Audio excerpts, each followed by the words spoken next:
বন্ধুরা, আজকে আবার নিয়ে চলে এসেছি নতুন একটা ভিডিও নিয়ে। আজকের ভিডিওতে থাকছে রান্নার রেসিপি।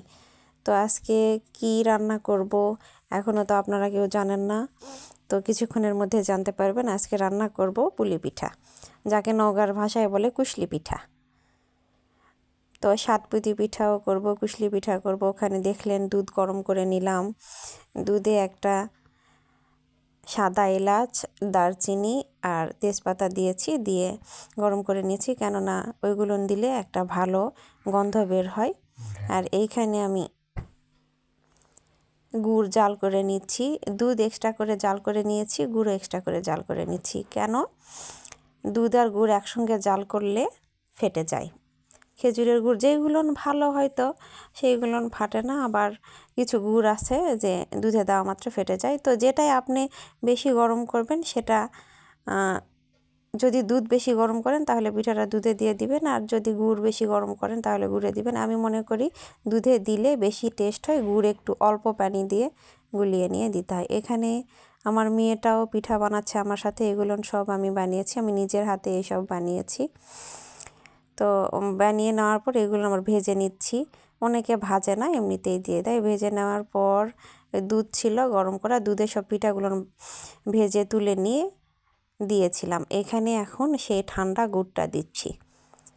দুধ একটু হালকা উষ্ণ গরম ছিল, তারপরে গুড়গুলো দেখেন কত সুন্দর হচ্ছে।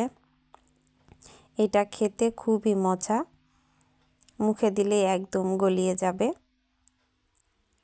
তো দেখেন আমি আলতো আলতো করে নাড়িয়ে দিচ্ছি আর গুড়গুলো মিশিয়ে দিচ্ছি। আমি দুধটা খুবই সর করে জাল করেছিলাম, দেখে উপরে যে ইয়েগুলো ভাসছে ওইগুলো সব দুধের সর।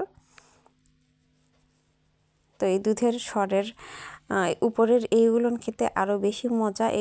এইটা যদি ঝাঁকিয়ে দিয়ে একটু আস্তে আস্তে নিচে পর্যন্ত পৌঁছে যাবে।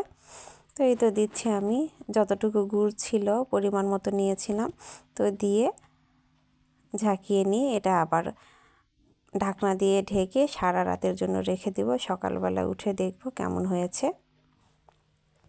তো আমি শুধু এখানে এই কুশলিটা ভিজাইনি, কুশলির সাথে সাথে কয়েকটা পিঠাও ভিজিয়েছিলাম। তো আপনাদের ভাইয়া আবার দুধের কোনো জিনিসই খায় না দেখে ওর জন্য আবার গুড়ের মধ্যেও কিছু পুলি পিঠা ভিজিয়েছিলাম এক্সট্রা করে। এই যে গুড় কেটে রেখেছি, এই যে পিঠা। তো পিঠাটা এটা ছিল আপনাদের ভাইয়ার পিঠা, ওই গুড়ে খায়, দুধ খায় না দেখে ওর জন্য কয়েকটা ভিজিয়ে দিয়েছিলাম। আর এখন এই পিঠাটাতে আমি দুধ দিয়েছি, তারপরে আবার ওখানে গুঁড়ো দিয়ে দিয়েছি। পিঠা ছিল অল্প, বেশি না, আর কুশলিটা একটু বেশিই ছিল। দেখেন কত সুন্দর লাগতেছে। তো সবাই ভালো থাকবেন, সুস্থ থাকবেন। আল্লাহ হাফেজ।